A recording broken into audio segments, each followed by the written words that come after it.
Hello అండి. తల్లికి వందనంకి సంబంధించి eligible list and ineligible list రెండు కూడా సచివాలయానికి వచ్చాయి. డబ్ల్యూఏ లాగిన్లో అమౌంట్ 13,000 అకౌంట్లో క్రెడిట్ అవుతున్నట్లు స్టేటస్లో అయితే చూపిస్తూ ఉంది. ఇనెలిజిబుల్ లిస్ట్లో రీజన్స్ కూడా వచ్చాయి. 10th అండ్ ఇంటర్ కంప్లీట్ అయిన వారి నేమ్స్ అయితే ఈ లిస్ట్లో మిస్ అవ్వడం అయితే జరిగింది. దానికి రీజన్ నేను లాస్ట్లో చెప్తాను. ఎవరి లిస్ట్ వాళ్ళ సచివాలయంలో మాత్రమే చూసుకోవాలి. అబ్జెక్షన్స్ అండ్ గ్రీవెన్స్ రైజ్ చేయడానికి సచివాలయంలో ఆప్షన్ అనేది ప్రొవైడ్ చేస్తారు.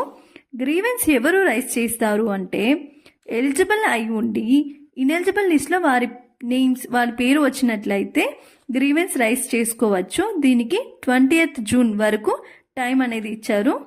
21st జూన్ నుంచి 28th వరకు కూడా వెరిఫికేషన్ చేసి ఫైనల్ ఎలిజిబుల్ లిస్ట్ అనేది 30th జూన్ అనేది రిలీజ్ చేస్తారు. ఇలా ఎలిజిబుల్ అయిన వారికి జూలై 5వ తేదీన తల్లికి వందనంకి సంబంధించి అమౌంట్ అయితే క్రెడిట్ అవడం జరుగుతుంది.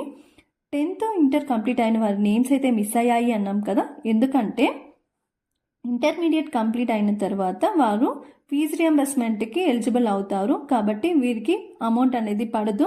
అదేవిధంగా 10th కంప్లీట్ అయిన వారిలో కొంతమంది ఐటీఐ కానీ IIIT కానీ జాయిన్ అవుతారు. వారికి కూడా ఫీజు రియంబర్స్మెంట్ అయితే పడుతుంది, కానీ తల్లికి వందనం అయితే వారికి కూడా అమౌంట్ అనేది పడదు.